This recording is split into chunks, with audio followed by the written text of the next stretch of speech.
ដើមខែដើមឆ្នាំបាទឥឡូវនេះគឺថ្ងៃទី3ខែ1ឆ្នាំ2026ខ្ញុំកំពុងតែស្ថិតនៅក្នុងខេត្តរតនគិរីស្រុកបរកែវតំបន់កញ្ចុងបងប្អូននេះគឺជាចការអតិជនដែលបងក៏បានប្រើជាមួយនឹងឈុតជីថ្នាំបំពន់ខាងយើងហើយបងប្អូនមកមើលឥឡូវនេះបាទគឺឥឡូវនេះគឺចន្ទទីទម្លាក់គិតមកបានច្រើនមែនតើបងប្អូននេះបាទ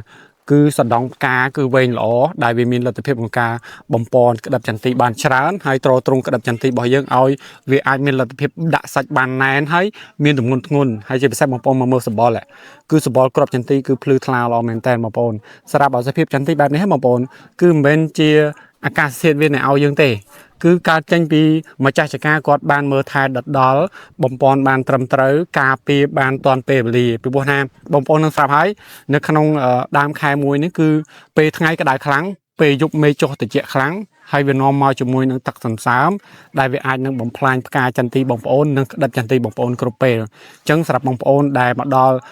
ឥឡូវហើយបើសិនជាចន្ទទីចាប់ផ្ដើមមានផ្កាឬក៏ចាប់ផ្ដើមមានក្តិបគួរតែប្រុងប្រយ័ត្នទាំងអស់គ្នាទៅលើជាមួយនឹងពពួកអាកាសធាតុនិងពពួកសត្វល្អិតដែលវាអាចមកបំផ្លាញផ្កានិងចន្ទទីបងប្អូននេះគ្នាសម្រាប់អាកាសធាតុនៅពេលដែលមេឃចុះត្រជាក់វានាំមកជាមួយនឹងសាមស្អិតសាមប្រៃដែលវាធ្វើឲ្យខូចលំអងផ្កាហើយសម្រាប់កតា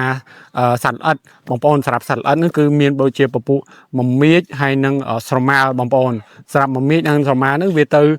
ក្រេបលំអងផ្កាចន្ទទីដែលធ្វើឲ្យលំអងផ្កាចន្ទទីរបស់យើងខូចអសមត្ថភាពផលិតទៅជាក្តិបដូចគ្នាហើយសម្រាប់កតាទាំងពីរនេះគឺធ្វើឲ្យផ្កាចន្ទទីបងប្អូនអសមត្ថភាពក្នុងការផលិតទៅជាក្តិបហើយផ្ការបស់យើងទៅជាស្វិតស្រពោនក្រៀមខ្មៅខូចមុនផលិតក្តិបសម្រាប់បងប្អូនដែលមានចម្ងល់អាចសួរនាំខ្ញុំនៅក្នុងវីដេអូនេះបានជួបគ្នាក្នុងវីដេអូក្រោយ